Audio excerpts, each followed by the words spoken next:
me feeling like I'm academics. Can't So could I go to a bachelorette party in Gramercy Park Hotel in downtown Manhattan? He says, so what did you expect to do? It's like a little stripper dance. He says, she was in the hotel room in a red wig, in stockings and sunglasses. She gave me a few $100. It says, what was the room like? Red couches, Astroglide, which is a lubricant. Okay, so we now figured out that we ain't hear about baby oil's lubricant yet. Astroglide is actually a lubricant type. Astroglide. I want to show y'all exactly what this motherfucker is. Hopefully I go to images, might not show. Okay. So this is Astroglide. This is lubricant. So this is like official lubricant shit. You can find it at CVS. So there was a man on the right side of the room.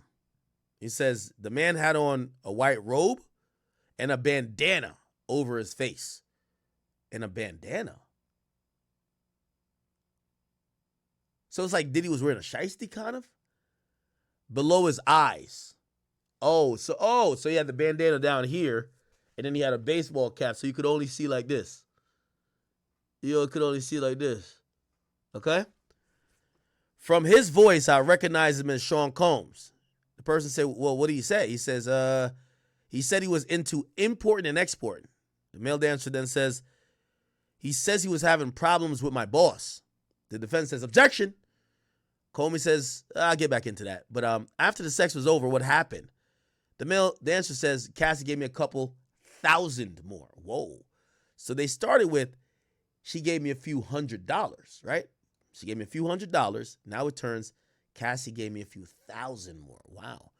The male dancer says, he said to give them my number. I did. Cassie called me and asked me for a photo. The Comey says, then what? Says she called me to go back. I did for a few hours. And then a few times after that. He said, was Combs always present? Yes. Comey says, any other locations? He said, yeah, the Essex house. His residence on 56th Street. I believe 210. So 210 56th Street. Let's look at where Diddy was living. 210 56th Street, New York. Let's figure out. What is this? 210. It says a sushi spot. These are probably big ass buildings that probably have like rooms and hotels up above. We're trying to figure out where. 210 West 56. I don't know. Don't ask me why I'm so nosy. I'm trying to figure out what every nigga was doing. Okay, whatever. 210 at the time, and her residence on the West End Ave, I think number 10. AUSA says, what name were you to say when you were there to see? Black. So I guess the name they would say is Black. Male dancer says, I would send her vulgar text messages. AUSA says, like what? The dancer says, you want me to say it? The prosecutor says, give an example. Male dancer says, I'll text her like, y'all want to fuck you right now. AUSA says, well, how often did you use baby oil? The male dancer says, every time.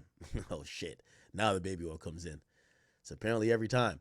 The male dancer says, Sean Combs said we didn't have enough baby oil on. He'd say, y'all slow down, separate. Hold on, man. Too much fucking friction going on in here. Slow down, separate. Douse yourself in baby oil. He said one time he tried to have us role play like we had just met at the airport. We weren't good, so we skipped that. What direction did Combs give you? Male dancer says he'll tell me to step off and back off. Comey then says, how many times, if any, were you told to urinate on Ms. Ventura? The defense says, now we get to hear another lawyer, Xavier Donaldson. I think he comes from the appellate team as well. Xavier Donaldson, Diddy. I think he's on the appellate team.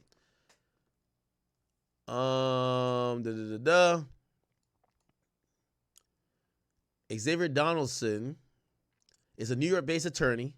He filed a motion for appearance saying he will be joining the team. He's had his own legal practice in 2023 and been previously spent 24 years at a New York City law firm. He received his law degree at Howard, where Combs actually went, and actually got an honorary degree and also donated $1 million, if you guys don't know. He be joining this legal team. It's not uncommon to add lawyers, blah, blah, blah, blah. He has unlimited money and whatever. Okay, so let's look up his name real quick to see why he would be added. Obviously, we get it. He's a black dude that comes from the same college that Diddy went to, Howard. But what else? What else? He's a crisis manager. He's a litigator. Okay. Trying to figure out why. In 2000 to 2004, he represented clients charged with complex federal and state cases, including murder, international, blah, blah, blah, bank fraud, complex, da-da-da. Okay.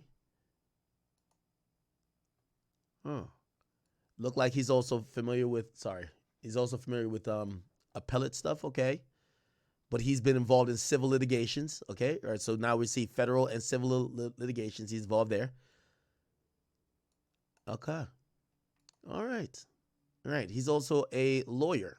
No, not a lawyer. He's a adjunct. I don't know how to ever say this word. It's like me, part-time professor, okay? Or was. Okay. By the way, he went to college in Howard School of Law in 1991. When did Diddy graduate? Howard? Diddy graduated Howard. He attended from 1987 to 89. This guy went to law school 1991 to 94. His previous school was St. Augustine. So maybe they could have known each other at Howard. We don't know. Okay. All right. Interesting to know. So the defense said objection. The judge said overruled. By the way, again, this is outside the courtroom. The baby oil has finally made the appearance. Oh, my God. All right. Oh, my God. The male dancer says, they told me not to do it all at once. The defense says objection to him saying they. The judge says, I've got it. Comey says, what happened afterwards? The male dancer said, they leave me waiting for hours. The whole thing might go on for 10 hours. So he's describing these freakoffs, okay? He's describing the freakoffs live. Wow.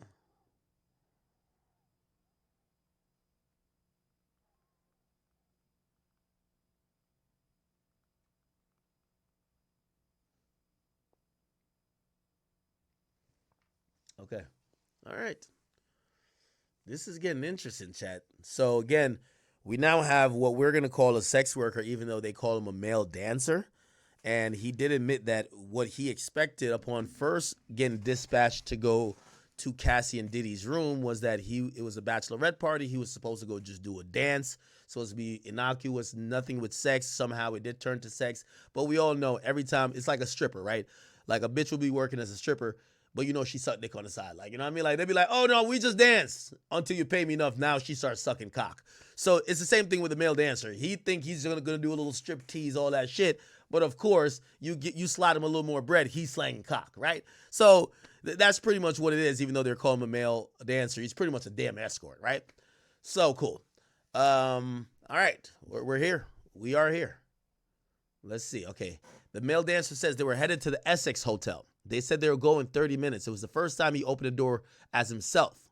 So it looked like as the time progresses and they keep using this guy, right? By the way, he's so comfortable with Cassie. Him and Cassie are texting freak shit. He's telling Cassie, I can't wait to punch dick up in your stomach. Dick up in your stomach. Hold on, I got to play that. Oh, man. This is how that fucking... I gotta say this. This is how this fucking prostitute or sex worker was texting Cassie. Like I never said this in Mississippi before. I've been coming here for years. I don't think I ever said this. I need all the mothers. I need y'all to forgive me again because I'm sorry. I'm not sorry. So just forgive me. Pussy is the shit you probably do. You know, it's over with. I don't like that kind of pussy. I don't like that kind of pussy. I like my pussy to be like an oven. I like to put it on preheat and take a little minute to get heated up and it's gonna hold that heat in that box. You know, then I got that little bedroom body, so I wanna stand you up in the mirror because your facial expression gonna tell me everything I'm doing right or wrong. This is how it was texting Cassie, man. I want you to stand up in the mirror and I just want to kiss your booty cheek. This nigga could have worked for Diddy. This is the type of niggas Diddy was recruiting. Freaky ass nigga. I wiggle that bitch. Then I want to swipe the credit card. Y'all don't know what that is. I got a big long tongue in that bitch head. I want to just go up and down the crack. What's up with the sound effects? I want to take my whole tongue and stick it in your ass, you know. I love that Bitch man. back. I love that Then man. I want to grab your whole pussy in my mouth and just get the clip. And just take my lips and go back and forth from that pussy coming back. I got a big long dick, that big head. Oh, hell nah. Oh, I thought he was going to whip something out. The head too slow. Come to slow. Come to dick out in your stomach. Dick out in your stomach for your health. Slap your ass, bitch, you better not do no run. I'm put dick out in your stomach. Dick out in your stomach for your health. Slap your ass, bitch, you better not do no run. I say dick down, I dick you down. Yeah, they might indict this nigga next. I ain't gonna lie to you. Like, goddamn, hold on. What do you got going on? Dick you down. Nah, I'm playing. I love Kevin Gates. All right, man. All right. Okay. He said they were headed to the Essex Hotel. He said 30 minutes. So now Diddy gets to the point of comfortability where he doesn't have a bandana on with a Yankee hat no more. He's now, you could see him. Like, he's just like, what up, playboy? You know what I mean? You ready to come fuck my bitch? And it says, so AUSA says, how did things change? He said he didn't feel, and Donaldson again says objection. Okay? They're not going to let this part go off without objecting a bunch. AUSA Comey says, who, if anyone, recorded? The dancer said, well, Mr. Combs, with the cell phone and a camcorder, took a photo of my driver's license for insurance. He said, and it says, objection. So Donaldson is raising a lot of objections. The judge says, focus this question or this answer. Comey says, what did you understand? The person says, the dancer says, yo, I felt like he was threatening me because he took my pictures of my driver's license and he took photos for insurance. The male dancer says, what the fuck? Once I went and Cassie was slumped over, he said, it's not going to happen this time. So I guess one time he went and Cassie's too drunk or too drugged out. And he said to Diddy says to the dude, nah, you're not fucking her this time. And he said, did Mr. Combs offer you drugs? He says, Molly, I guess. I don't do drugs. MDMA?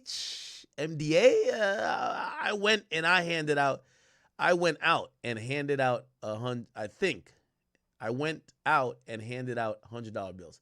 By the way, chat, how come this type of ad just pop up on my thing? Look at this. What in the fuck? So we asked 100 gay men why they sing. Why the hell is this on my Twitter? I only be on this Twitter for stream. It's like they seeing this like this is a zest fest.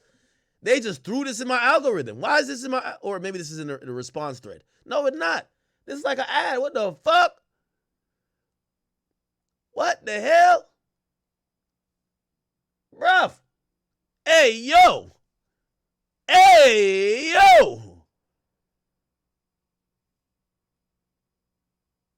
They must think I'm the white boy from Elliot Wilson show. The gay one. Said, how did Molly make you feel? Says, sick and euphoric, like an idiot, handing out $100 bills. Said, who else was present? A guy who told me he was an actual escort. Ooh, so now we get to find out. There was escorts and dancers. So this guy really wasn't an escort, even though he's pretty much doing escort shit. It said he was having sex with Cassie at her apartment. Damn. Yo, Diddy really wanted his bitch really ran through. I'm wondering if any of these guys are going to testify to seeing Diddy actually have sex with her.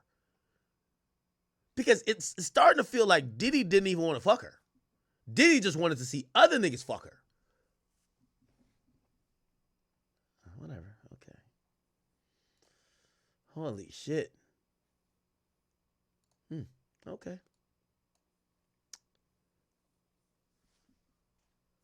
We are live watching this, chat. In the week we are live watching this.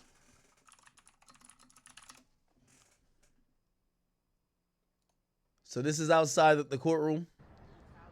We expect that they're probably gonna call the day by like 5 o'clock or so. They started at 8. because they start at 8, I don't expect them to go till 6. Of course, I got to think about the jury being fatigued. Apparently, some of the jury was like this, or kind of looked like they were a little bit disinterested in opening statements. And really, it's because it probably was a lot for them to go through the getting picked part today. So probably tomorrow they'll have better energy. I could see the judge calling it a little bit early, but they're going to get through this male dancer, I believe. Pause. They're going to get through his testimony. They're going to get on I think they're going to get through cross and probably redirect. And then I expect the judge to lay out what's going to be for tomorrow, give us the plan, ask for any last minute motions, and then dismiss the court for the end of the day. So I think about like another hour or so, and then they're going to clip court, okay? By the way, we're on East Coast time and it's almost 4 o'clock. It's 3:50, so 10 to 4, okay? All right, we're waiting for these updates, chat. We are waiting for these updates. Holy shit. The male dancer then says the guy was looking at Sean Combs, and Combs says, "Don't you be fucking looking at me like that." And Donaldson, again, Xavier Donaldson, he got to be working in a appellate capacity because his job is only to, seemingly right now, is only to call objections, which we got to be thinking is all about an appeal, right? The judge says, let's get a fresh question.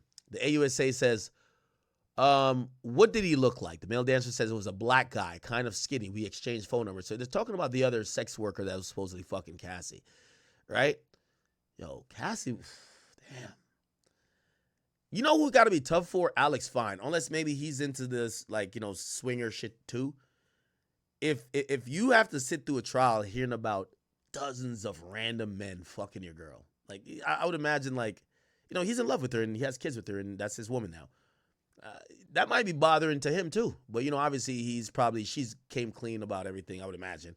And he's accepted it and he's just here to support her. But him sitting there hearing about how these niggas was treating the love of his life like a rag doll, just punching dick up in her stomach like it was nothing, gotta be a little bit triggering unless he's on that type of timing as well, right? Okay.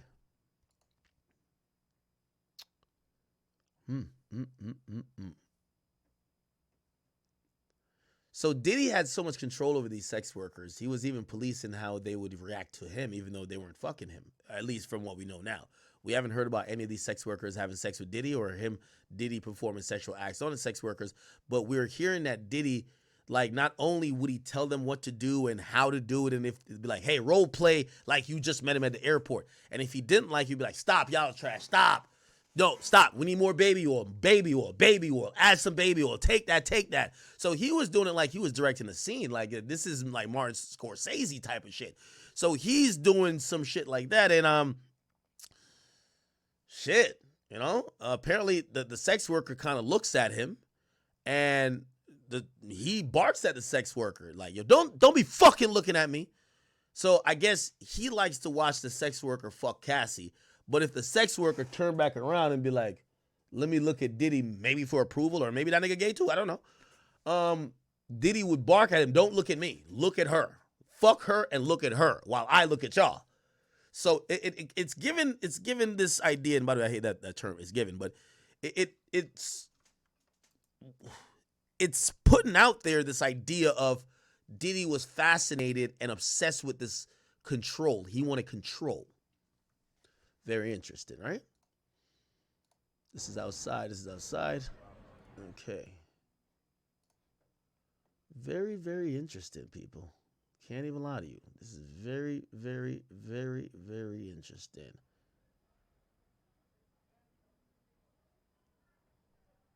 Okay. We're just kind of waiting. We're waiting on new updates. By the way, thank you guys if you guys are all watching. Okay, so here's another update. It says, have you seen him in 10 years? So they're talking about this other sex worker that this one dancer turned sex worker met. The male dancer said no. He says, did it seem like you were not the first person there? The guy says, yes. There was half-used Astroglides and towels on the floor. He says, after the $100 bills, he said, did you see them again? The male dancer says, I couldn't do it again. I couldn't do it, okay? So it looked like this was one of the male dancers that said, after a few, like, you know, dealings with Diddy, and also he started to realize, like, whoa, what's going on here? Like, there's other guys coming in They got me using lube that another guy done use. Like this is, I don't want to do this no more.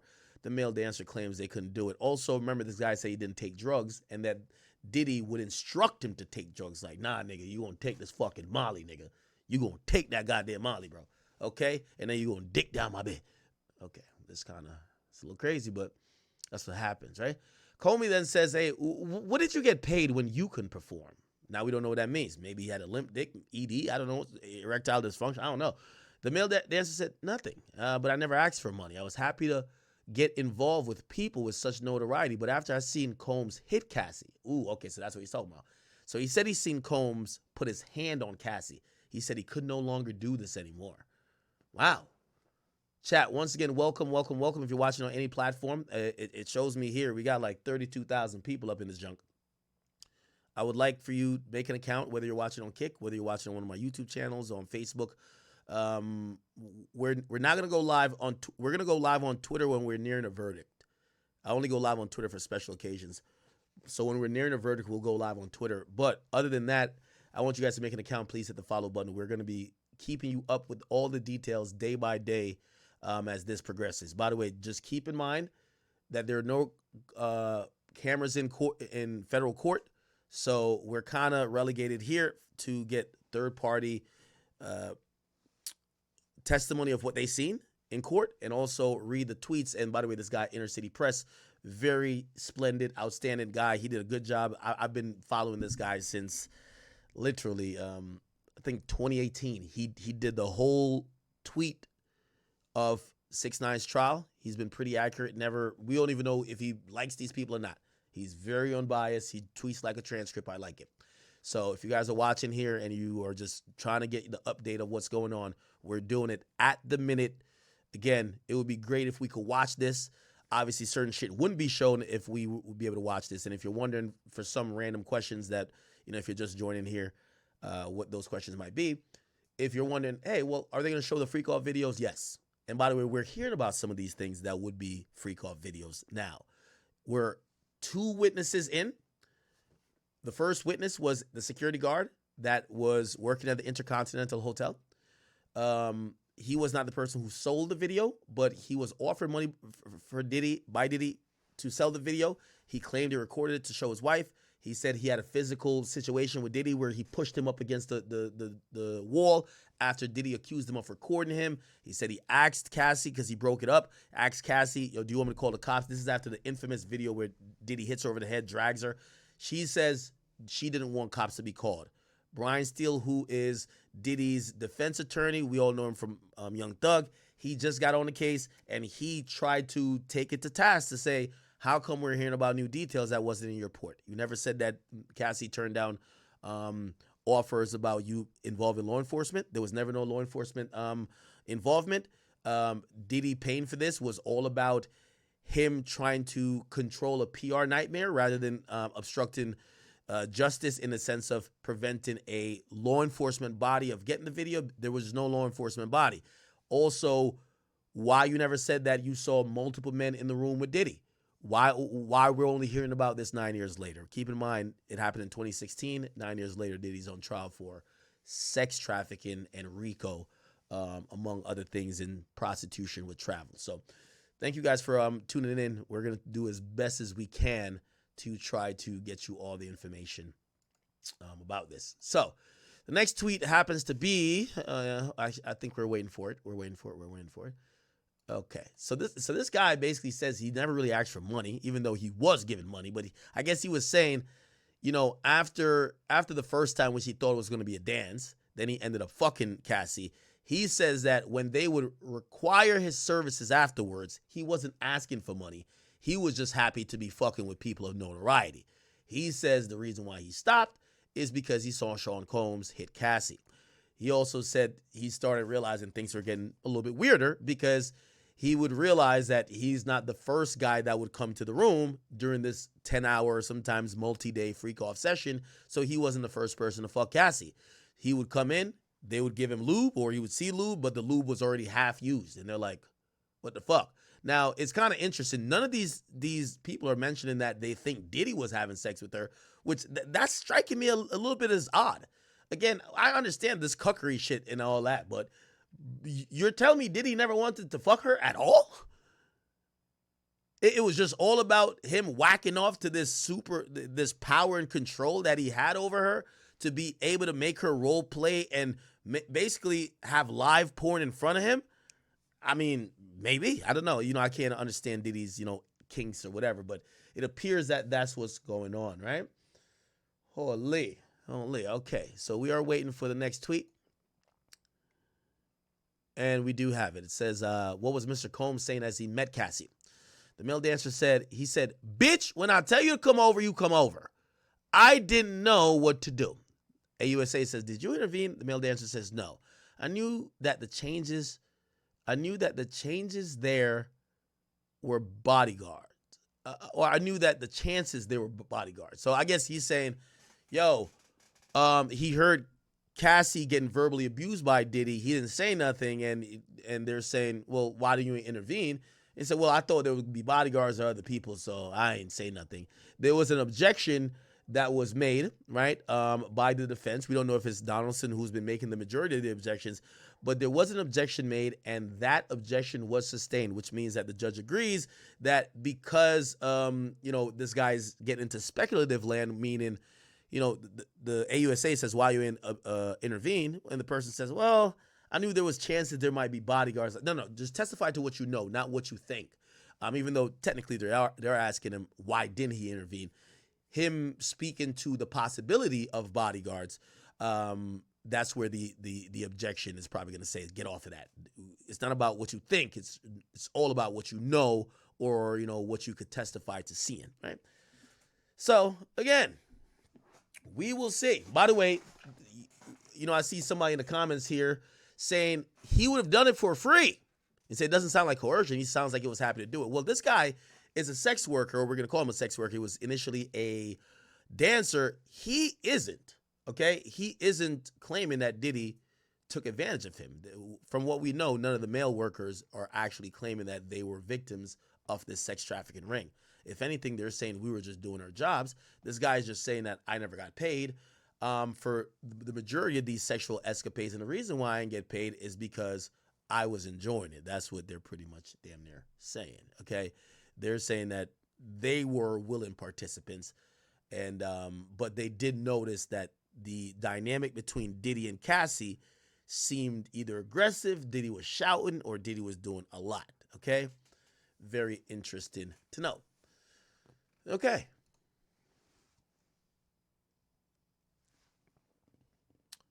Okay, so we're here. We're waiting for the next tweet. Again, I think we're gonna see who actually talks to this sex worker on Diddy's side. We're gonna get cross-examination.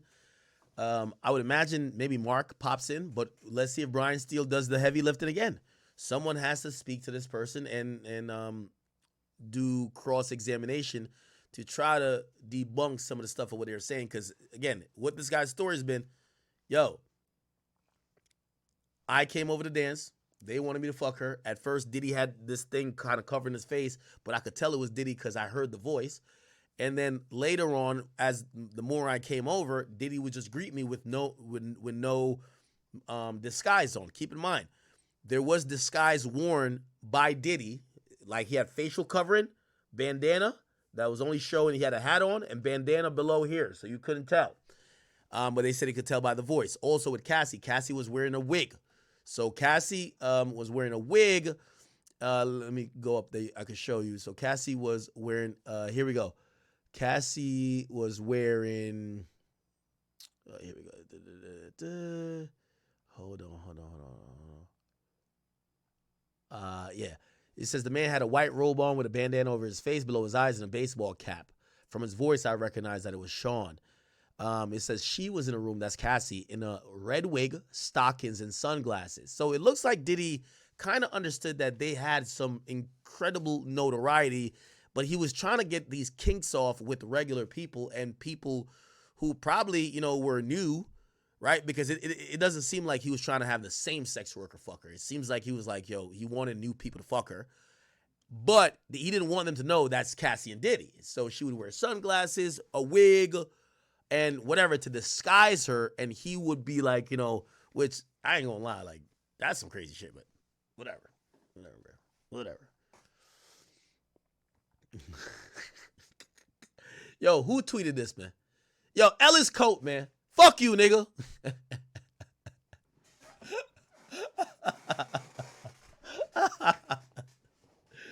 Yo. Oh, boy, man. I love y'all. Though. It's all good. All right. Okay. We're still waiting on the next tweet. And I'll tell you when we see it. Okay. So now, here we go. Comey then says, what next? He said, are y'all ready to continue? AUSA says, did you try? He says, I don't recall. He says, did you see them again? He says, I thought I developed some sort of friendship with Cassie. I may have been speculating. Okay? All right, people. All right. We're here. It's 4:05. I think court is going to let out at 5:30 or 5. So this person might be sequestered to the next day to come back and finish off testimony. I think Brian Steele going to do a number. Brian Steele going to try to drop 35. He going to be balling. He going to be up in there just, you know what I mean? So we're going to see what he got to say. But this person is, remember, the feds are trying to prove sex trafficking. That's what they're trying to do. They're trying to prove sex trafficking. And in trying to prove sex trafficking, they're trying to prove that these, what you might see later on video, we're not going to see, but it's going to be shown in court that Cassie was like fucking, you know, super happy. They're saying, number one, she's off Molly. Molly makes people feel euphoric and make them feel a false sense of happiness. So that's number one. Number two, they're like, because she had to please this guy, or she was trying to please him, she looked like she was having fun, but she wasn't. She was actually being sexually assaulted, and also she was being coerced in a sex trafficking way. So in them trying to prove that, they're talking to the sex workers. Yo, so what happened? Say, yeah, nah, I would come over and do whatever. Yeah, I thought me and Cassie were cool, but I'm also seeing every time I'm around, Diddy saying shit to her like, yo, bitch, when I tell you to come over, you come over, okay, right? He said, bitch, when I tell you to come over, you come over. He said, I didn't know what to do. So they're kind of describing like this like controlling, forceful relationship where Diddy is talking to her so crazy, and Diddy is seemingly almost making her and forcing her to do these things, as opposed to it being like their kink and she wants to do it. So it's helped painting that government picture of, nah, this wasn't two freaky individuals that were swingers doing their thing. This was Diddy who was making everything happen. He would say, yo, listen, stop. Y'all not doing the role playing right. Fuck that. All right, just put your dick in her mouth, all right? Piss on her face. Or you'll be like, yo, stop, man. It's not enough baby oil. Yo, get the baby oil. You know what I mean? And also, the person is testifying and say, yo, we'd come over, and all of a sudden, we're like, yo, was other people here fucking this girl? Because the lube, the Astroglide, right? It's not full. It's not a new one. It's like a little bit, I don't know. So it looks like it's kind of setting up this idea that it's setting, yo, who the hell? Yo, stop trolling me, bro. Stop trolling me, chat. Where's this picture from? Why I look so mad? Chat, why I look so mad, though? Chat, why I look so mad in here? Y'all look so mad like Diddy ain't invite me, huh? Like, Diddy, why you ain't invite me, gang? You got everybody smashing cats, why you ain't invite me? I'm playing. Jokes. Okay, this is a serious case, by the way. Cool. So the dude says he thought he had some type of friendship with Cassie. The male dancer then says, I went there. I heard him slapping her. He walked out in a towel. She ran to me. I said, why are you staying with this guy? Donaldson, Xavier, says, objection. The judge said, what grounds? He says, this is hearsay. It says, overruled. The male dancer says, she said it was okay. Now, we don't know if this is the male dancer who is from supposedly the event at the Intercontinental Hotel, right? Because now we're hearing he walked out in a towel. So this might have been the actual sex worker in the room. So I was thinking they were off of this hotel incident, looked like they found the sex worker who they believe was working in that hotel fucking Cassie. And also, they're saying that when the dude came in, the dude was probably noticing that there was lube that was open, and he felt like he wasn't the first person there, meaning that this was like an hour-long sex orgy, freak off, wild king night, whatever you want to call, and other niggas that came through to fuck Cassie before, and he witnesses Diddy slapping up Cassie. So it looks like this is still about the intercontinental shit. Holy shit. Okay. Somebody said hearsay is accepted in federal court. Not from my understanding. That's a grounds to object. But let me see. He said, I went there. I heard him slapping her. Yeah, this is his personal account. So you could say it's hearsay, but you're asking him for what he observed or heard. He walked out in the towel. She ran to me. And I asked, why are you staying with this guy? Now, I think the objection is meant to be, he can't speak to why she was staying with him. That would be hearsay. I think that's what it would be. But he could tell his side. Now, if he was going to continue after that, say, well, I think she was staying with him for the money. That's hearsay, 100%. Get that out of here. You can't say that in court. So the ground was hearsay, but it was overruled. And the male dancer said, she said it was okay. Oh my God. Yo, could y'all stop? Y'all are polluting the feed, man. Y'all polluting the feed. We covering a serious case. This is not about me. I do still think I'm top 10 memeable person of all time. I ain't gonna lie to you. I'm definitely top 10 memeable person. Like, this was a great, yeah, look. Pause. Ooh, extra pause. Ew. That's gay. Felt like I was in the freak off just now, man. Pause. Anyway. All right. Anyway. Fuck.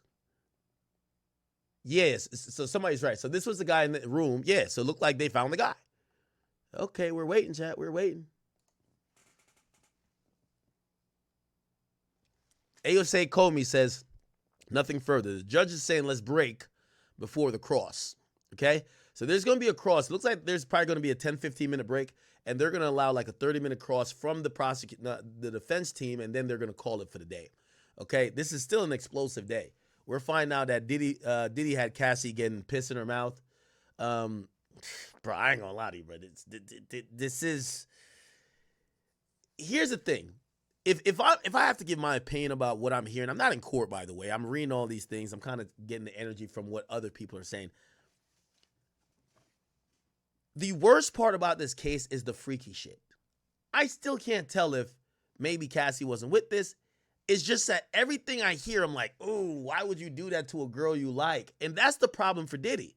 Because to the normal people, if you love a woman, you wouldn't want another man peeing in her mouth. You wouldn't want different men just showing up, banging her out, dick all up in her stomach. You wouldn't, like, certain things like are abnormal. And I don't think that's evidence of sex trafficking. That's evidence of either weirdo behavior or evidence of a nigga who's a freaky ass nigga. However, sex trafficking kind of becomes, if you too freaky, you probably did that too. From the minds of a regular citizen. Now, I'm pretty sure it's going to be war when they're going to give out the jury guidelines to deliberation. Because, yes, everything we heard sounds mad freaky and like, ew, why would you do that? Like, ew, pee in her mouth, ew. Yo, these guys, like, he was telling these guys, like, no, they wanted to use a condom. Diddy would say, fuck that, no condom, fuck my bitch raw. That's what Diddy was on. Like, that kind of sounds like, bro, if you're doing that, you probably did sex traffic. But that's not necessarily the definition of sex trafficking. This is what makes this case really hard. Because Diddy was doing so much kinky, weird shit to the regular public that it's easy to conflate with sex trafficking. And here's the thing. It's easy to assume these people weren't with it. Because we're going to say, who the fuck wants to get pee in their mouth by random dudes? You know what I mean? I know some freaky bitches who lets you do some shit like that. I ain't gonna lie to you. I do know some bitches like that. But by some random dude, if you're the one screaming out, no fucking condom, and a woman has to put her health and everything at risk to fuck some random dude raw, it makes it easier for the point to be made that, no, these women and people weren't with it. Diddy did this against their will. Okay, I know they're going to come outside in a second, I think. Let's see. They're going to come outside in a second, I believe.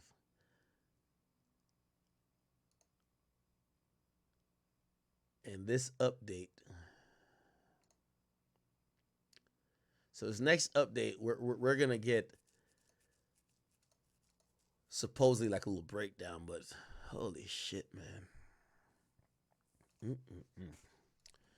Once again, we are sending our prayers for Tory Lanez. And by the way, this is one of the hotel guards who's saying, by the way, this is the guy now, Israel Flores. This is a drawing of him. And this is what he claimed. Supposedly, in the longer video, he comes out of the elevator and responds. This was on the 6th floor. He recorded the video for his wife, but apparently he didn't take the money.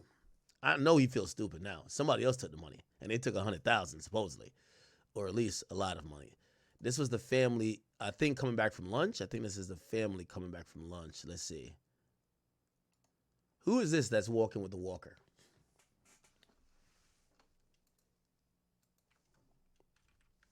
By the way, chat, shout out to everybody on the King Akademiks page. We have over 17,000 people over there. We have 6,000 that's rocking in the Academy chat.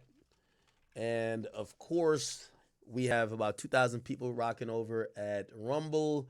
And I believe we got like 1,000 over at Kick. Shout out to Kick, man, our newest platform. We just got on there. It's our 3rd day out here, tight shit. You know what I mean? Tight shit.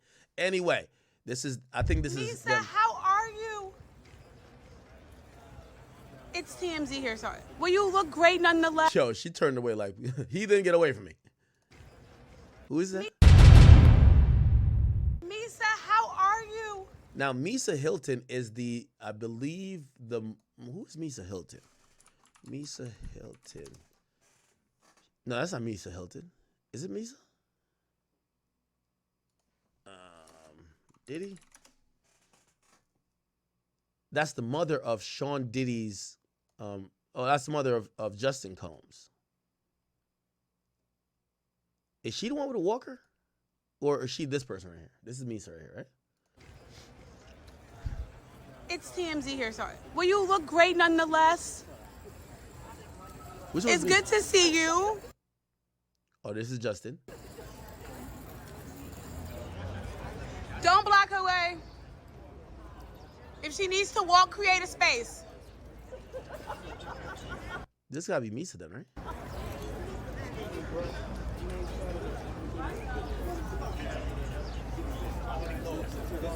Yo, everybody, I would imagine this is some type of attorney or some type of somebody involved in law. Misa, if you don't mind me asking. Wait, I thought Misa was younger. How old? How old is Misa? Oh, she's 52. Okay. Oh, she has a walker? Give us some more space. Back up, y'all. Misa, if you don't mind me asking, what happened? You look good nonetheless, but is everything okay with you? Well, you look good. It's a poll. What the hell going on? Give her space. Clear that.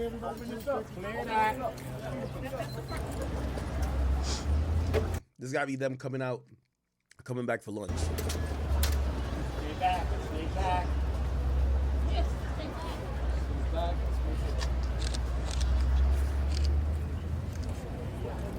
Guys, just hold the line. Clear that.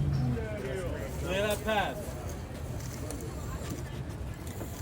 Clear the path. Tell P. Diddy to give it to God. Okay, people. I think Mom talked. All right. Let's get back to it a bit. I don't know how long that break was. It was supposed to be short. It should be like a water break. It shouldn't be lunch. So they should be back very expeditiously. Let's see. Okay, they took a break. This break is still continuing. Let's see if this has came back. Let me see. Let's go to law and crimes. Yeah, I don't know if there's enough time for the reporters to go outside and go live and shit like that. All right, here we go. Yeah. So this is outside. Doesn't look like people are going outside. Even though this is one entrance, there's another entrance too. Yeah.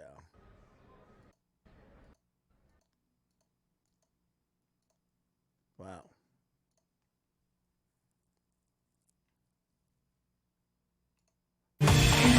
Opening statements have a... Let's start first with the government. They took about 45 minutes going through their opening statements. They said specifically, this is not a case about a celebrity's private sexual preferences. They instead allege that he drugged and threatened these women, that he kidnapped one of his employees over an incident. One specific night they began this, their opening statements highlighting this one specific night where they say that he was jealous of Cassie, and so that he essentially picked up one of his employees with his gun overnight and tried to find Cassie and a man that he believed that she was sleeping with. He said that he was going to kill this man, and this is part of the kidnapping part of these allegations. Then they say when they went through all of these different experiences that they are calling freakoffs, where they say that Sean Combs forced these women to have sex with male escorts over and over again, that he drugged them and that he kept them in hotel rooms for days, that he abused them, and that in order to keep the public from seeing these injuries, he also kept them in hotel rooms for days. And so that was the bulk of their testimony, going through each of these women, talking about the allegations in graphic detail and telling the jury that they are going to hear from them on multiple different issues. We're likely going to get this first witness today, and that is going to be a male escort. So we're going to hear about those incidents in graphic detail. They say we're going to watch some of these videos of alleged freakoffs, and that we are going to hear and see text messages and things of that nature, so we can see the real-time examples. Now, when Diddy's team got up, they started by talking about his history, and when they finally mentioned his name about 5 minutes in, he stood up. He was dressed in a gray sweater, black glasses, his mother, his children sitting behind him in the first row. He stood briefly as his name was mentioned, and for the entire time that these opening statements were going on, he sat propped up in his chair. He wasn't slumped back with his hands clasped in. He was leaning forward a little bit, really paying attention to everything that these prosecutors, the defense was saying, but also watching the jury directly. He positioned himself to be facing the jury in that moment. Now, what his team is saying is that he is a domestic abuser. He did assault these women. They are not negating that. But what they're saying is that that is not what these charges are, that beating up your girlfriend, beating up other people does not amount to sex trafficking, RICO charges, or transportation. They're saying essentially that his sexual preferences should be kept behind closed doors, that it is nobody's place to judge them, and that essentially anything that he did, while indefensible, is not part of these charges. So they're really trying to split the hairs here and say that you're going to see these horrible videos. You're going to see a lot of things that are really going to bug you to your core, but that you have to put that aside, because they are saying that that is not what this case is about. They say Sean Combs has a temper. When he drank and did the wrong drugs, he got violent. He was out of control. They say they're admitting that up front, that he's not charged, they say, with being a jerk or being mean, that violence is not part of these charges. And so it's really interesting how they are walking these lines, and they really tried to walk the line with blaming the victim in the beginning, in these opening statements. They didn't go that far, but they alleged that the women that you're going to hear from in this testimony, they say they're strong women, that they're women who had free will, that they could have left at any time. And they said that these women were able to get things from Sean Combs that they wanted. They essentially are saying this is all about money, that he paid their bills, he made sure they drove nice cars, lived in good houses, had spending money, went on private planes, on nice vacations. They're saying that they could have left at any time, and that instead they were able to benefit from Sean Combs. And that's why even somebody like Cassie, who filed that suit first and was able to be paid, they are essentially criticizing her. Now, when we hear from Cassie, could be today, it definitely will be this week. She's one of the first few expected to testify. She is pregnant, and she is pregnant with her third child, something that they made sure to mention, that she's married to someone who Sean Combs introduced her to. So you can see how the defense is really going to try to weave this thread, essentially, that they say these women were willing participants in their own sex lives. Scripps News national correspondent Alex Miller in New York for us. That was a lot to get through. So much happened this morning. Thank you for being so detailed. It's like we were there with you in the courtroom. Thank you for your reporting. We look forward to talking to you all week as you follow this through. Okay.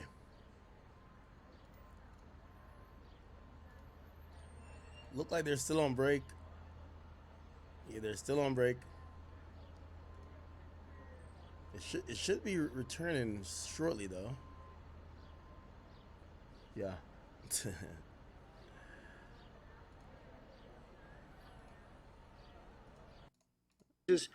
And that has a big impact on jurors. The everyday person sees that, and you're not covering up innocent behavior. You're not covering up non-criminal behavior. Yeah. And it's significant evidence. Well, Tenny Garagos, who's his defense attorney, in her opening statement said, on bribery, this is about the Intercontinental Hotel. He paid a security guard to make the footage go away. This was solely to prevent bad publicity for Combs and for Cassie. There was no law enforcement investigation. What do you think about that? Well, you got to be careful with that, because I'm not so sure that's true. If it is true, then it's a great argument. But it begs the question, the reason that there's no law enforcement investigation, because the tape went away and you shut her up. So if I'm the prosecutor, I'm going to have a lot to say about that, that it was everything about getting rid of evidence so he would not go to jail on a state court domestic violence case. And it would also allow the government to say, I heard the defense up here talking about how this is domestic violence. Well, there's a reason it didn't get prosecuted, because he got rid of all the evidence. And he shut her up. So, it's going to go back and forth like this for 2 months.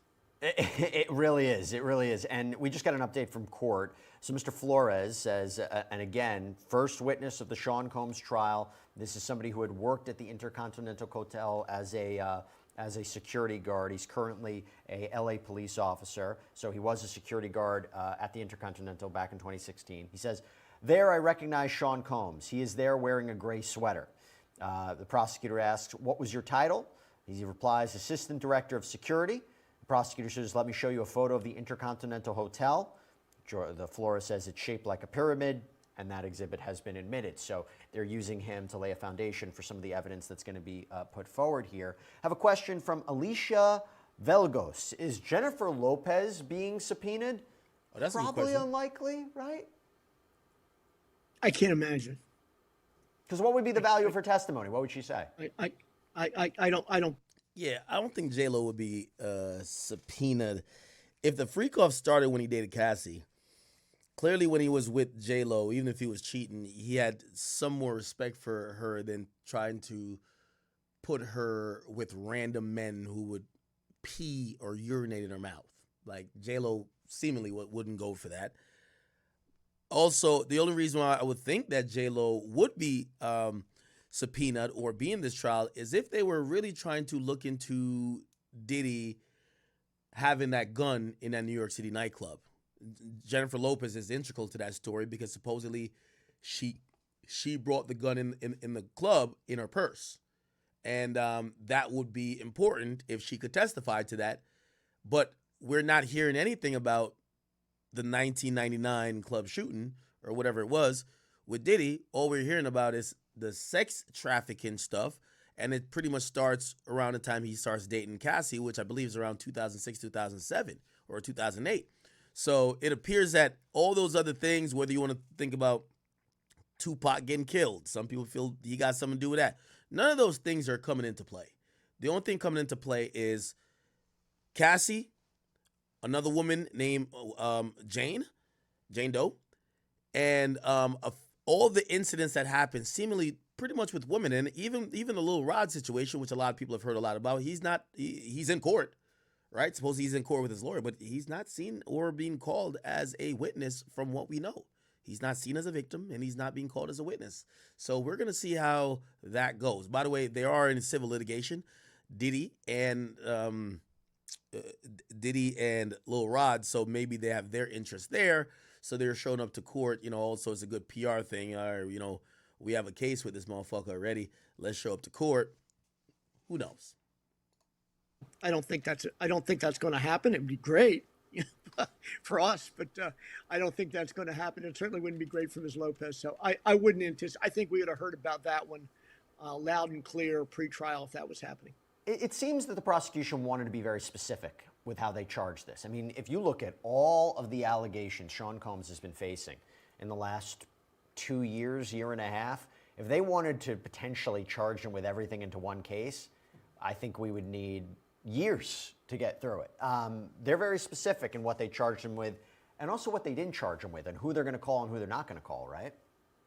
Yeah, and you don't want to open up the door to weak evidence or to weak allegations. You do it like they've done it with a silencer as opposed to a shotgun, because when you do it broadly and you do it with a kind of a broad-based brush, the defense can have a ball with it, cutting it to pieces. I think the way they've charged it is smart. Whether they've overcharged it with racketeering, we're going to find out. Got a question from Vanessa. How long do you think the trial will last? We believe it's going to be 8 weeks, which is a significantly long time. I mean, tough for a jury to sit on any case, let alone a high-profile case like this, let alone with the evidence they're going to be seeing. 8 weeks. That's no wonder you needed 6 alternates, right? I'm going to say something, though. We got a jury this morning. They opened. We're into witnesses. I've had experiences, a lot of experiences in federal court as opposed to state court. Everybody has the mind and memory of the Simpson trial, which, lasted forever. It was a state court prosecution. Federal court cases don't go like that. And sometimes when they estimate 8 weeks for a federal case, suddenly 8 weeks turns into 6. I wouldn't be surprised if it's a little less than the time period they're projecting. Well, we'll see. They're going to be taking off for certain holidays as well and things like that. And obviously there could be some issues that delay trial. 8 weeks, long time. Question from Kaylee. Keeley? Sorry, I'm mispronouncing it. My question is if Sean Combs is found guilty, what does that mean for all that have been implicated? Do they get charged? Now, that wouldn't be the first time, Brian, that we see a prosecution of one individual first that potentially leads to the arrest and indictment and prosecution of other people. Yeah, you do see it. You see it in cases where people are convicted and then they roll on other people. I don't envision that here. They had plenty of time to make decisions about charging other people. Unless something happens during this trial in the way of additional evidence coming in or witnesses making declarations that weren't anticipated, I'd be stunned if we got more people prosecuted out of this unless there was some kind of effort made on the part of Diddy after the fact if he were to be convicted to cooperate, which I don't anticipate at all. By the way, Brian, the reason we're having this in-depth conversation right now as the court is in session and we're providing live updates, there are no cameras in federal court. Why are there no cameras in federal court? Why is there no audio generally permitted in federal court? What's the rationale here when you have state courts across the country that do permit it? Yeah, and I practice in a state court that doesn't. The federal courts just universally have a belief that cameras in the courtroom can have a disastrous effect on juries and courtroom proceedings, that jurors can be compromised, that jurors can be exposed to things that they shouldn't be exposed to. And they're very protective of the jury system. The flip side of it is these are public trials. And particularly in cases like this where the public cares about it and wants to know, I've always had the view that they ought to be able to see it because people can be distrustful. And sometimes things happen behind closed doors that, jurors may benefit from the fact that there isn't any cameras, but people, the citizens, don't. So I don't think we're ever going to see it change. I wish it would. And for those state courts that don't have it, like Pennsylvania, I wish they would put the cameras in there so everybody can see how the sausage is made. And we could see more of Brian McMonagle, because who doesn't want that at the end of the day? We all want to see Brian McMonagle a little bit more. Well, that would be the reason not to, perhaps, but well, or my family would disagree with you. So we have another update from court right now because it's currently in session. Just all right.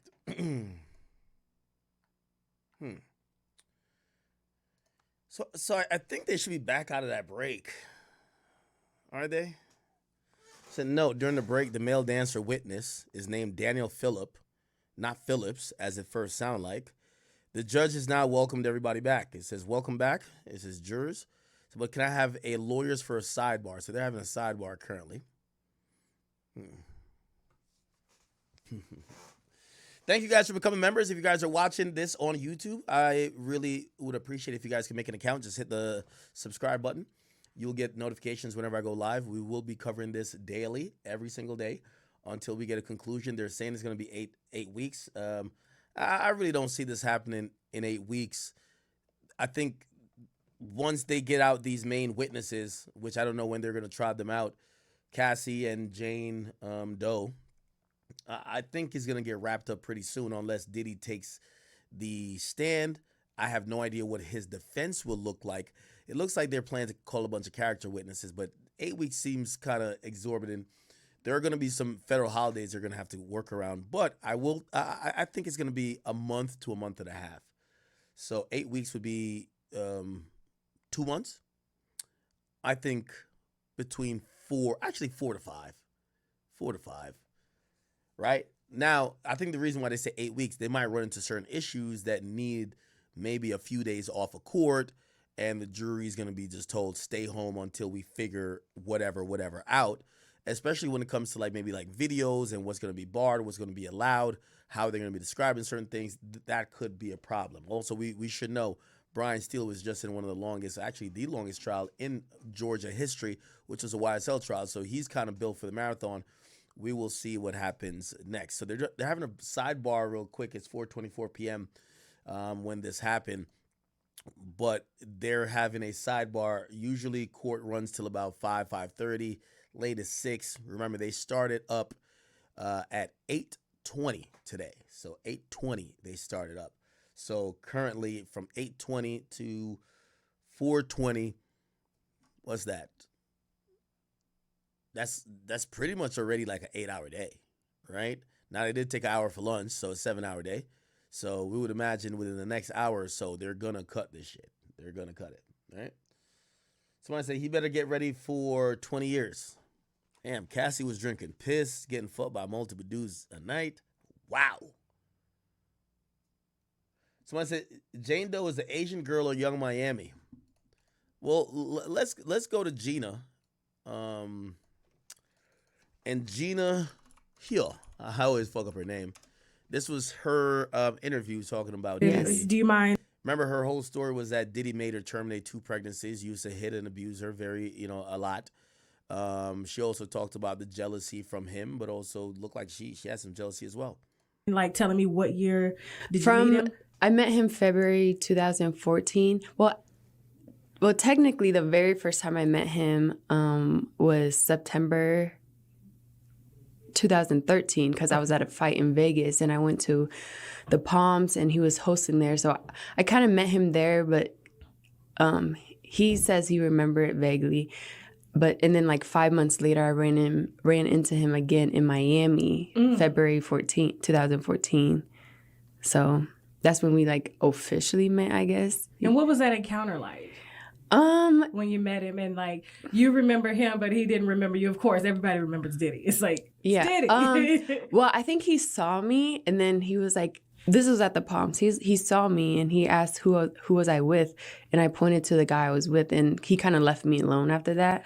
Oh. Yeah. Diddy's Mr. Steal Your Girl. He always meeting a girl that got a man and then he takes the girl from the man. Okay. So nothing really transpired during that meeting in Miami? No. Okay. Nothing. So, no. In Vegas. In Vegas. Yeah. Okay. So he was trying to holler in Vegas. Yes. Okay. But then I told him I was with another man, so he kind of left me alone. But then I ran into him again February 2014. Okay. And this was in Miami? In Miami. All right. And so what was that conversation like in Miami when you guys met up again for the second time and you weren't with a man. I don't think when we met in Miami, I don't think he remember me from Vegas. Okay. He doesn't remember that. Okay. Until I told him. Oh. Yeah. Okay. So what did he say? It was like serendipity or something? He said he remembers it vaguely, but not really. So, but I don't know. I was with a friend. I was visiting a friend in Miami. She had moved to Miami from Nebraska, and I was visiting her. And we went out the night before I met him. So we were out all night, and me and her, we were with a couple of guys, and they were like, "Let's go to Puffy's house." So we were just like, okay, whatever. It was like 9 a.m. Wow, Puffy's house at 9 a.m? I mean, no one was there, but he was up too, though. Okay. And so we went to his house at like 9 a.m.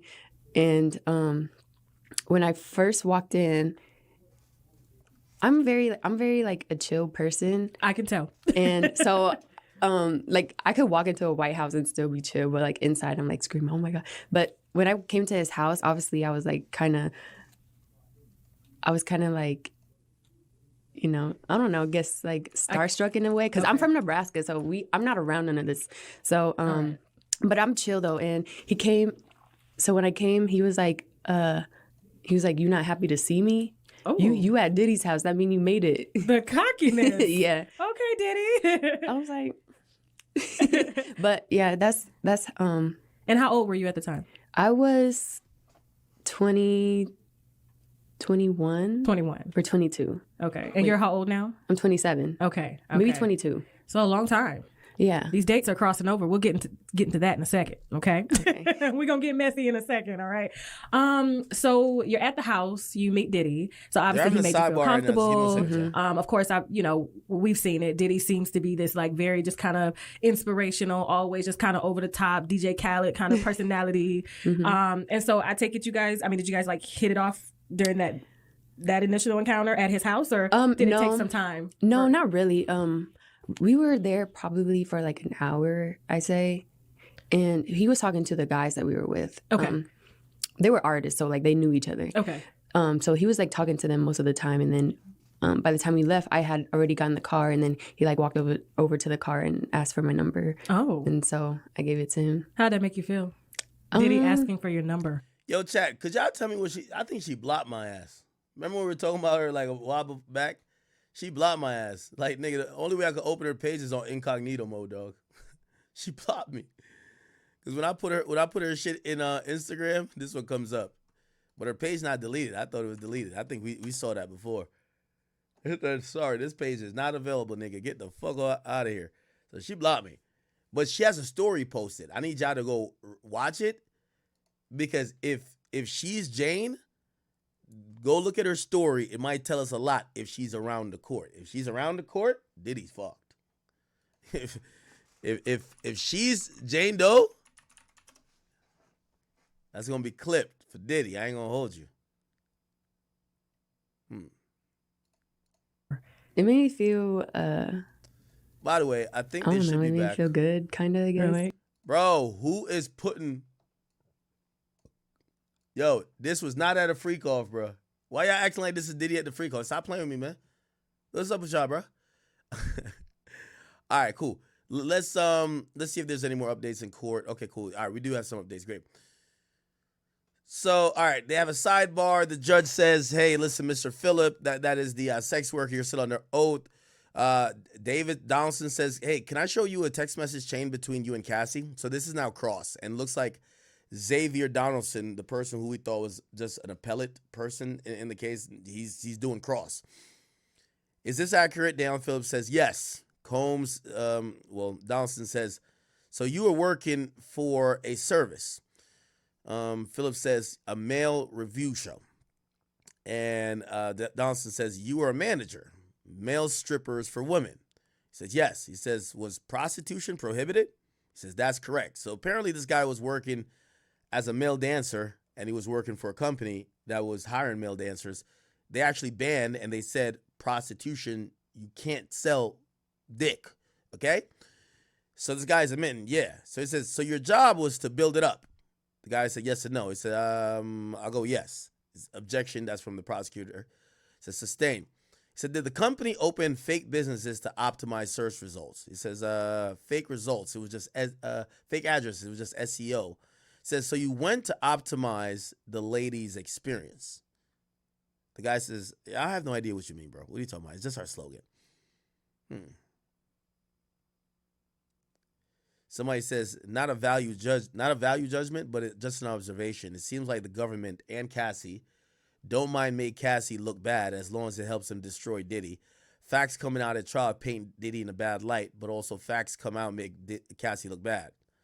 These embarrassing sex stuff is sick.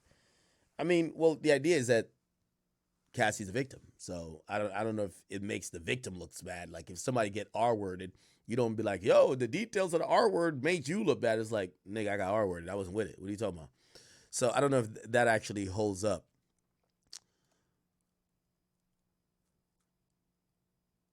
Okay.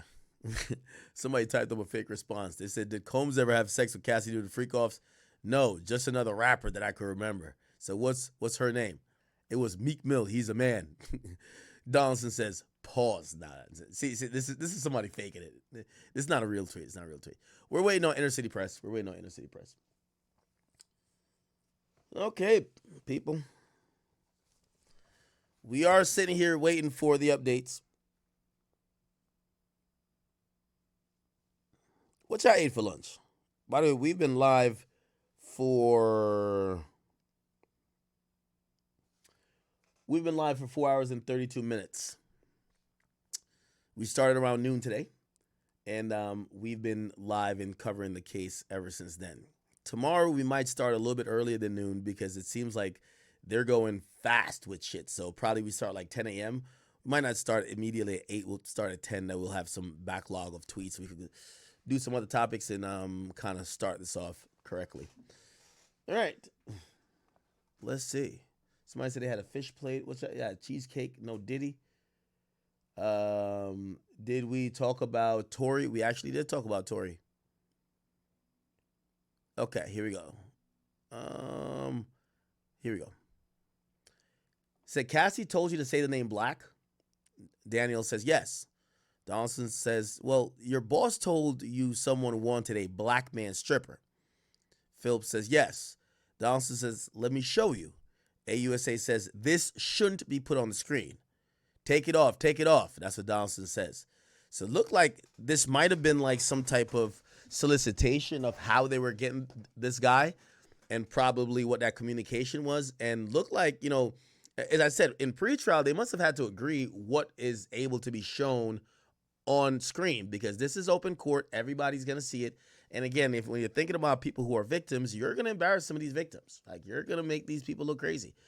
And obviously the jury needs to see some of this stuff to make a decision, but does everybody else who's in court need to see Cassie naked having two dick stuff inside her, this and third, or whatever the fuck was going on? It looks like there is some type of sensibility on what could be shown and what should not be, right? So the AUSA did object it to say this shouldn't be put on screen. We don't know what it was, right? Because it looked like it might have been a video. He says, let me show you. We don't know if it meant a video, but it looked like that's what it was. Or may have been a picture. Right? May have been a picture. Gina talked about the abuse. She never talked about the freakoffs. She never talked about Diddy having other men fuck her. What is this? The fall of Diddy. And that man said that he said, we coming to bring all the equipment in the bathroom. I'd have been like, what? Yeah. I was like, man, don't y'all take that xylophone in that bathroom? Well, why? Hold on, Diddy. Why are we coming in the bathroom to make beats? Like I'm confused. Yeah, we both. It's like when I saw the man talking about he came to. My boy Shannon up there, he'd be like, yo, why are we going to the bathroom without a 20-year-old snow buddy? All right, let me see. There was somebody just on Shannon's show, I think. Shannon Sharp. I think it was the Club Shay Shay. And I think they were talking about Diddy. I can't remember. Can't remember. Okay, whatever.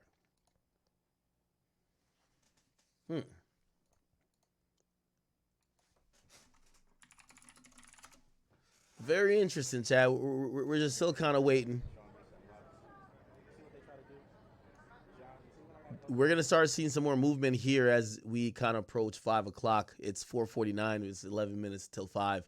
We're going to start seeing people kind of, there's other courtrooms in that building. We're going to start seeing people kind of file out, and we're going to start seeing some more motion, and outside's going to be pandemonium, even though, again, Diddy won't be released, right? But his family will be walking in and out that building. Okay. So we're kind of waiting on the update. Back to Gina, because where the hell is Gina's shit?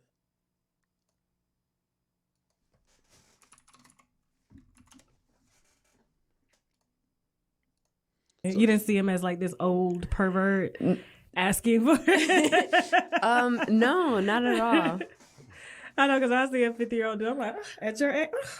I mean, I knew Like, he was older than me, but I've always hung out with older people in general, so it didn't make me. It didn't bother me. Okay. Now, from that time of you meeting him and you give him your number, how long did it take before you guys actually made it official? Well, you made it official, but he was off, of course, doing other things. The way these dates are kind of. We never okay, let's be official. We never ever had that conversation. We just kind of knew, like we just felt like we were together. Okay. So you spent a lot of time together. We did. Okay. So you were at the house. Did you meet his kids? Wow. Okay. Now, when we spoke the other night, you said that things had gotten so serious that you became pregnant.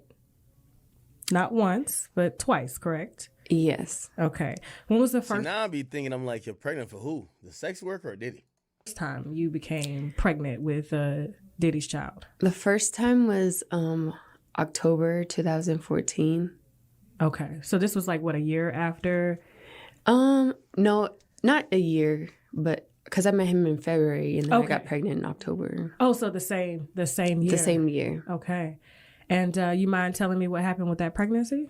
I told him, and he was like, you're going to get an abortion, right? And then I was like, I don't know. I don't know yet. And then he offered me $50,000 to get rid of it, but I turned it down because I just loved him, and I was like trying to prove that I wasn't the girl that wanted him for money. Okay. I just care about him, and I just wanted him to be nice to me. That's it. I was like, I don't want your money. I just want you to be nice to me. Whether you decide to keep the baby or not. So would it be fair to say that he was an asshole about it? I mean, offering somebody $50,000 to abort a baby, whew, he must really want it gone bad.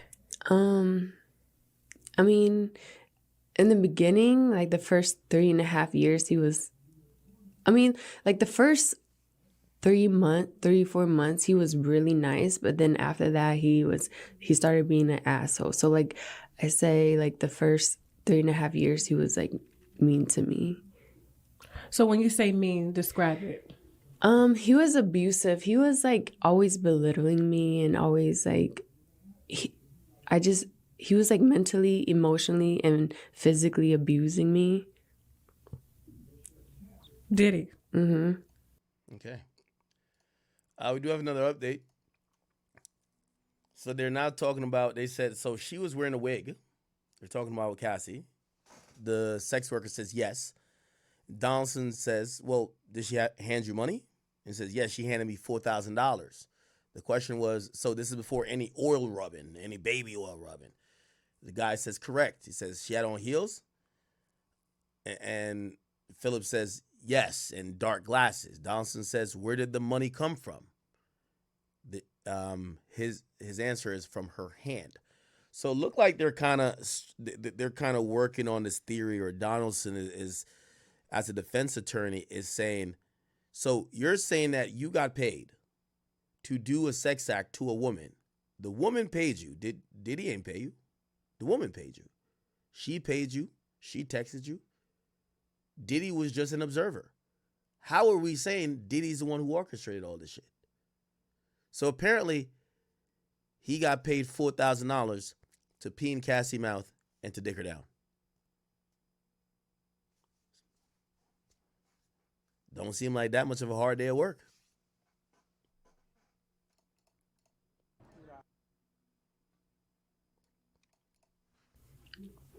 It's not the first time we've heard that. There was an incident, of course, with Cassie, where reporters are saying that the police were called because they got into an altercation. I think it was like 2 or 3 years ago, if I'm not mistaken. Tell me some of the things that he would say to you. He would always compare me to Cassie and tell me that I'm the bad one and she's the good one. And he was with both of you guys at the same time. Yeah. And at one point, like, I was breaking out really bad with acne, and he would be like, he said this a few times to me. He was like, baby, why don't you go see a doctor or something? I don't date women with bumps on their face. Oh. Yeah, he would say that to me. Take a drink.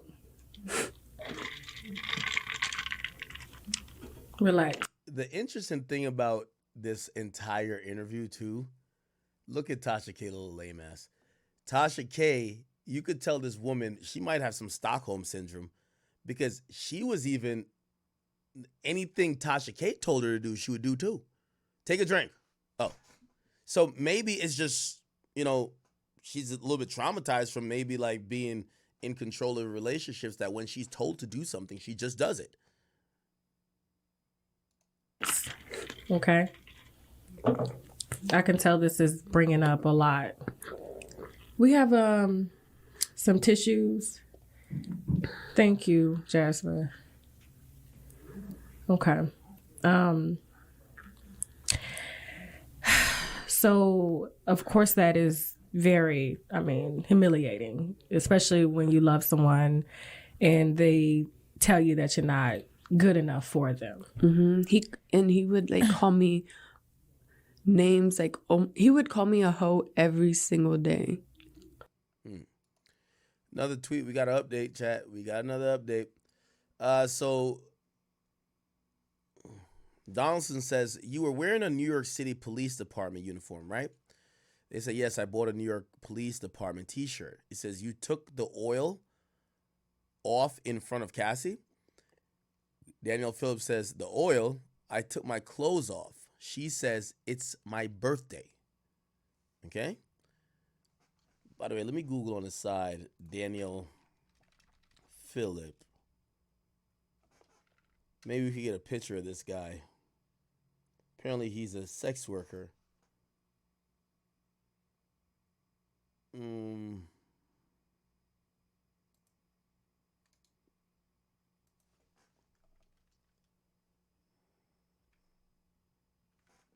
1 second.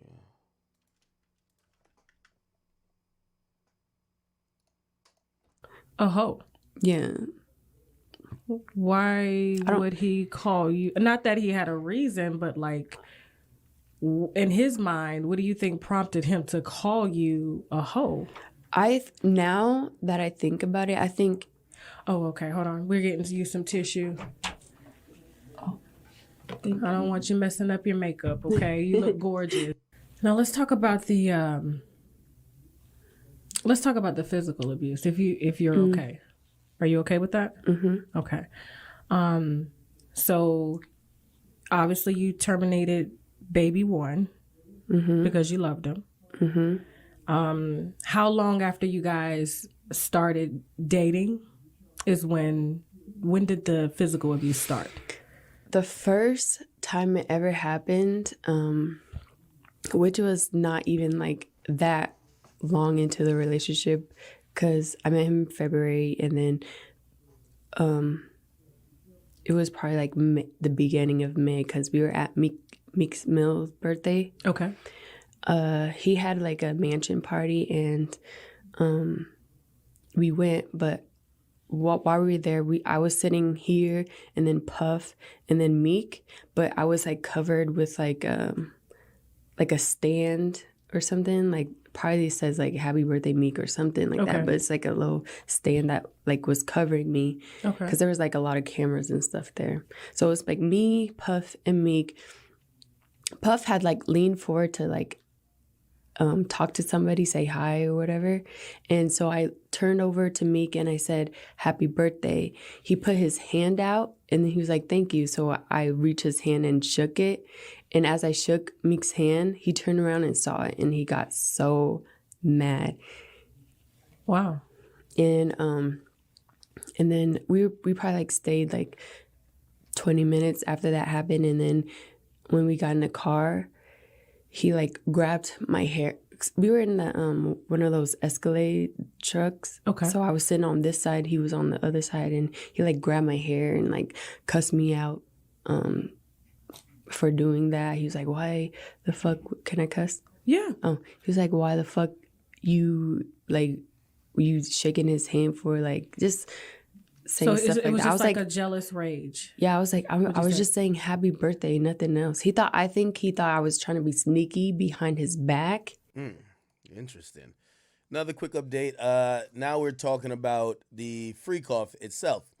So it looked like they were role playing. This guy came in with a New York City police shirt. He bought the T-shirt. This was the uniform. So Cassie told him it was her birthday. It probably wasn't her birthday. And he said, he took his clothes off. She said it's her birthday. Then Donaldson says, does it appear she's enjoying herself? So it looked like it was a video they were going to play in front of, like on the projector, of Cassie getting fucked. The guy says, yes. He says, "What was your position?" He says, missionary. I was like, did that just happen? He said, did she ask you for a photo? He says, I don't know. I don't know if Sean Combs asked for it. So it looked like he didn't answer the question as he asked. So that's why the judge says ignore that. So it looked like she's either watching a video.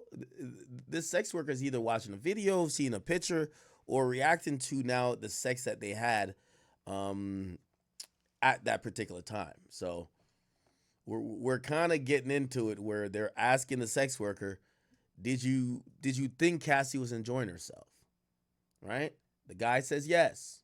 What was your position? It was missionary. He said, did she ask for a photo afterwards? He's like, oh, I don't know. But he said, I don't know if Sean Combs asked for it. But it's like, the judge is like, that's not what he asked. So ignore that. Interesting.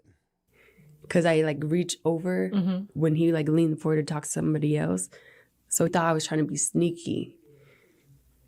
And you were how old at this time? I was 22 probably. Wow. Okay. And then he did this, so King Los was sitting in the back. Okay. And then when we got to the hotel, it got even worse. And he took one of my heels and tried to throw it at me, and then he like mushed my face and like really hard and made my nose bleed. Wow. And the only person that every time we get into like fights like that, the only person that ever helped me was D-Rock. Everyone else just kind of just allowed it to happen and just like looked the other way. So most of his entourage were, I guess, enablers. Like his staff.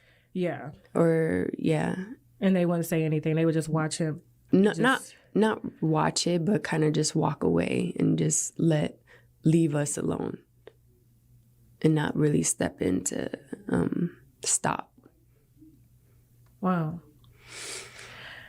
Now, what made you stay?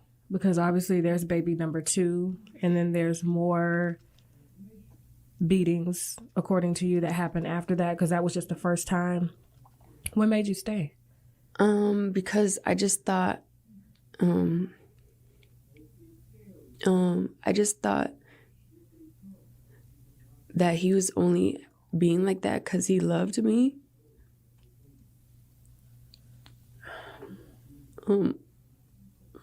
Get you a tissue. I don't want you messing up your makeup, okay?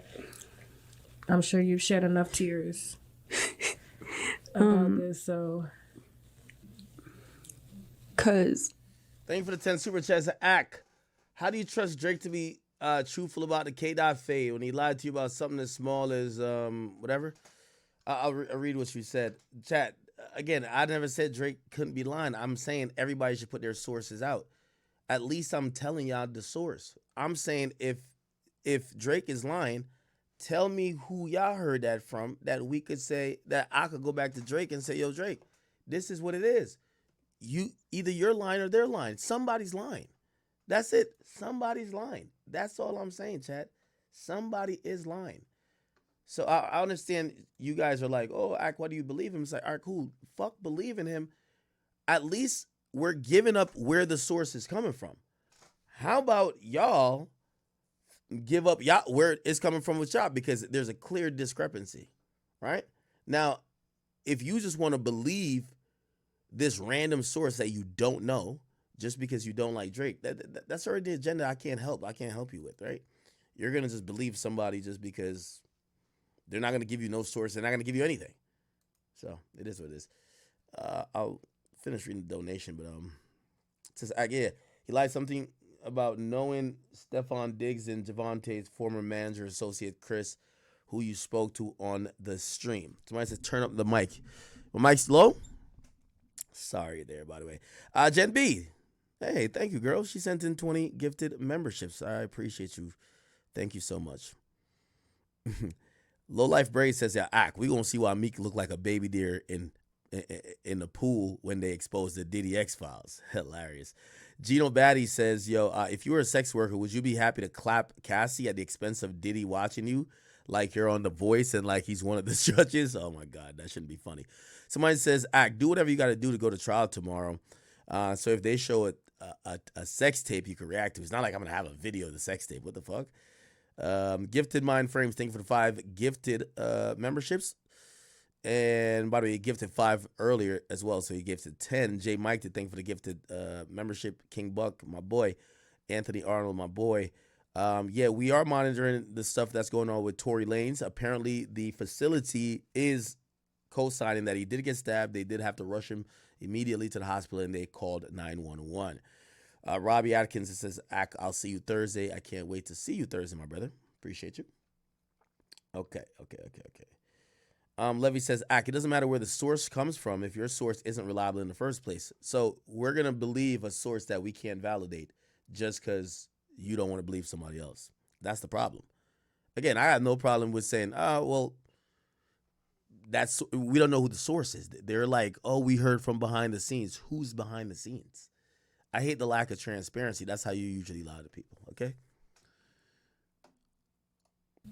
I mean, I grew up watching my mom get beat by my dad, so that's all I knew. So I just thought it was normal, and I thought it just mean he loved me. Do you know most domestic abuse victims? And chat with that, the judge has called it for the day. So this juror who is a sex worker will be coming back tomorrow. Says the judge says we will pick up tomorrow. They have ended court. So they'll be picking up bright and early tomorrow on the Diddy case. So that is all for today on the Diddy trial. By the way, people, if you guys are watching, I appreciate every single one of you guys who have tuned in. I want you guys to hit the follow button, the subscribe button, whatever platform. Make sure you tune in here for all the updates and remarks that we're going to be covering every single day. If I could get my hand on all the exhibits, I will. Obviously, some that showcase either Cassie in precarious positions or in freakoffs, which, by the way, just to let you know, do y'all remember when remember when 50 mentioned this, right? Let me not change off of this. 50 Cent, when he said he warned 50 Cent warned Diddy, Cassie, because he said people were trying to sell 50 sex tapes of Cassie when they were beefing. And he said he didn't want it. And he said he hit up Diddy and said, yo, Diddy, just to let you know, they trying to send me pictures of your girl. 50 Cent sell Cassie. They're trying to sell. Here we go. Oh, I can't find it.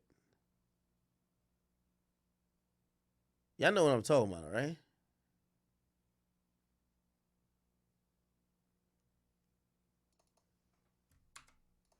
But it was Cassie footage. And he had admitted that, yo, they tried to sell him video. I think that was on the Breakfast Club. Or maybe it was on Big Boy. I think maybe it was on Big Boy.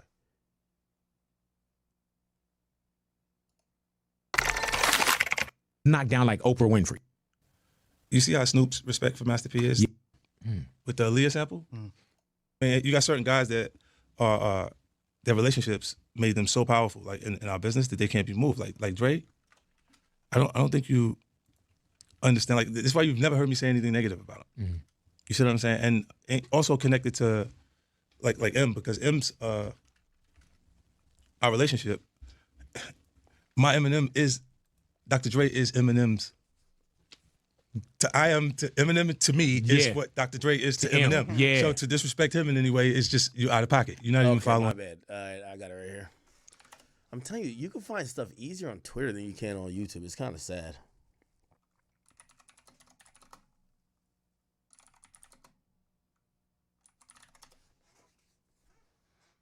Look. Check this out. On the up and up, the nigga Puff, like, he called, we should kick it on telephone and shit after the Mase shit.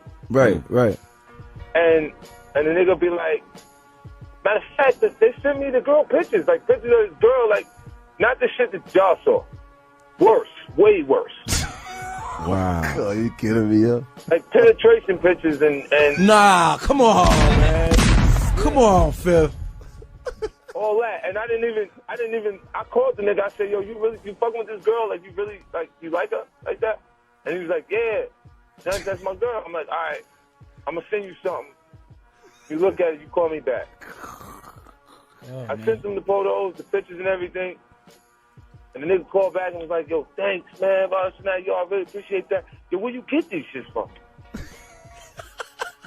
And I said, you know, like, because they know, like, if something crazy is going on, if they send it to me, I'll make sure it get out there. Like, as far as this 50.com is concerned. Yeah, yep. And those other properties. So they sent it to me.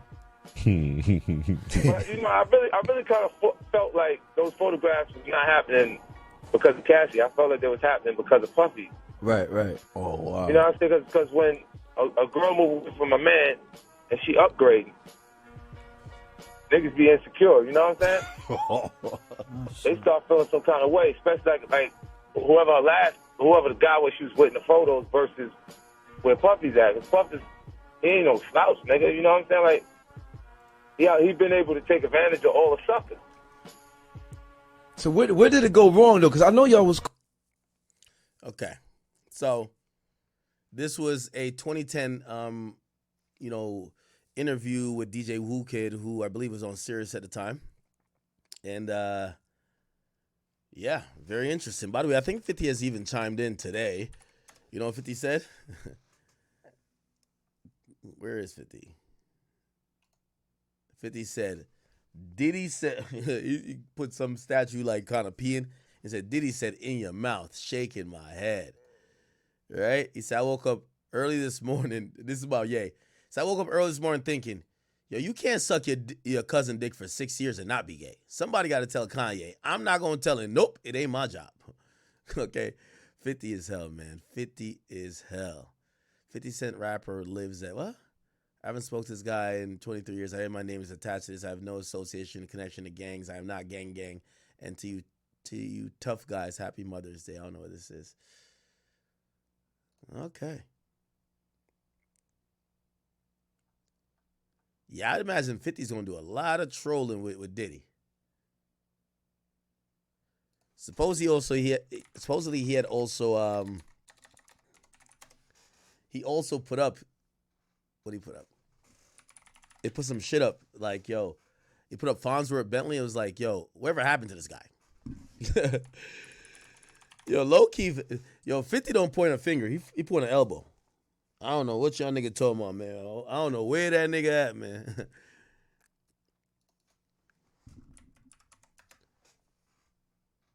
Look, 50 said, yo, if anybody knows what happened to this guy, LOL.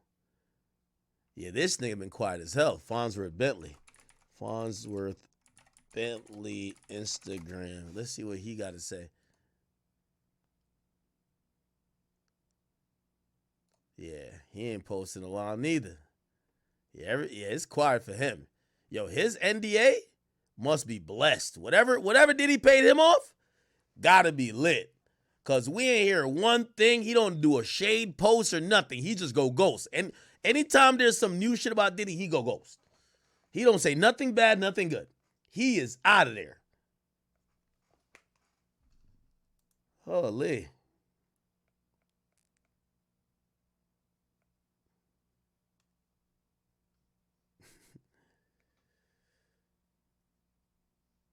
Okay. We do got an update. Let me see. No. Do we have an update? No, this is not an update.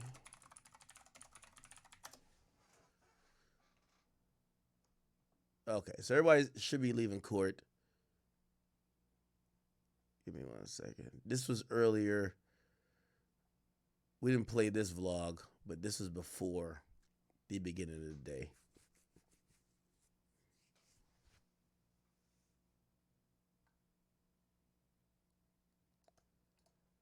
Look at Megan Cunniff trying to get it in with this thing.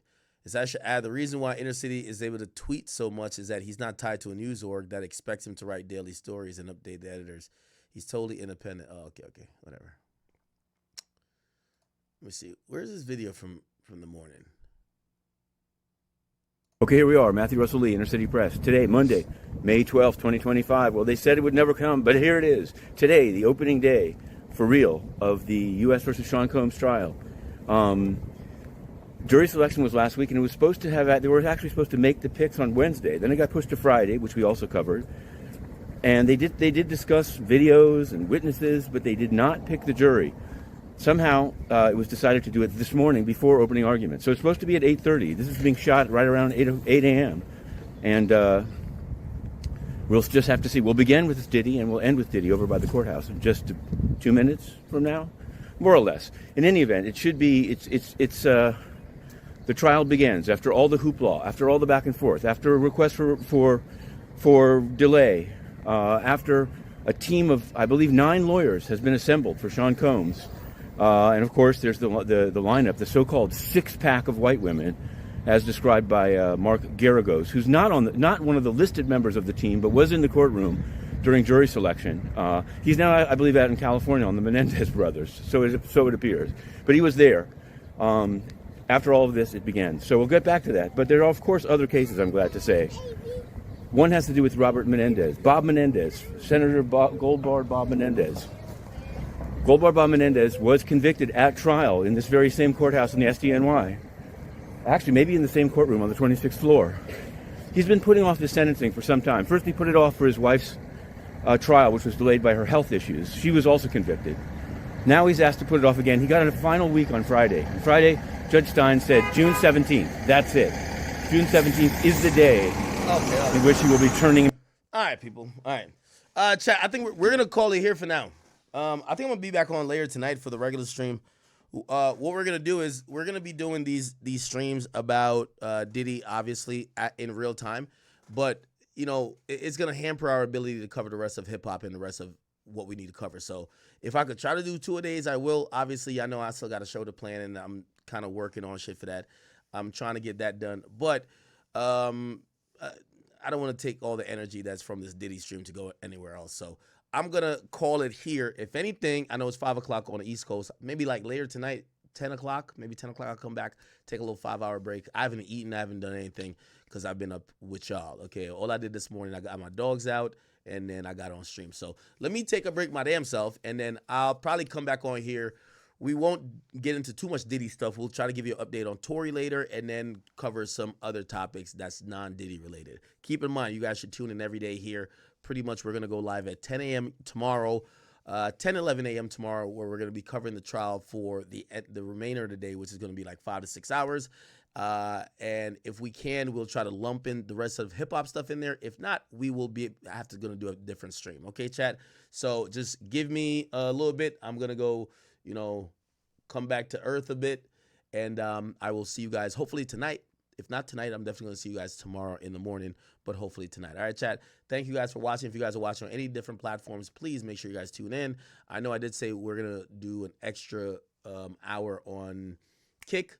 We'll probably do it later tonight when I do come back, if you guys choose to come and watch me later again. Thank you guys for viewing. This is the first day of the Diddy trial. We are going to be in for a doozy. Trust, okay? First day. Tomorrow's going to even be wilder. We're going to have the sex worker back on the stand. He's going to be testifying to all type of stuff. We don't anticipate Cassie to be on the stand this week. Also, if you guys can, a little bit of selfless promotion here, but go to Ticketmaster. I have my birthday podcast show that's coming up. I would love if you guys could show up and show out for the boy, man. Just go here, type in DJ Akademiks birthday podcast. It's at Gramercy Theater, 2 blocks away from the freakoff headquarters. It's going down on Thursday, and I'm hoping to stream everything, but I hope I could see you guys there. Okay, chat, let me go get some food. Actually, I got some jerk chicken in the fridge. I ain't gonna cap with you, so I'm about to go eat that, go play with my dogs for a little bit, and figure out a couple things for the show, and then if I can, come back at like 10 o'clock. All right, chat? Love y'all. I love y'all. I love y'all. Thank y'all for all the support, even when they try to do a 20v1 versus me. And thank you guys for keeping me on task and on assignment as we kind of cover this Diddy trial, because, again, that's kind of our bread and butter. Like, we make sure when in times like this, we're showing up and showing out. So appreciate you guys. I'm going to see you guys later, most likely. If not, absolutely tomorrow at 10 o'clock. All right, chat? Love y'all. Peace. I'm going to see y'all.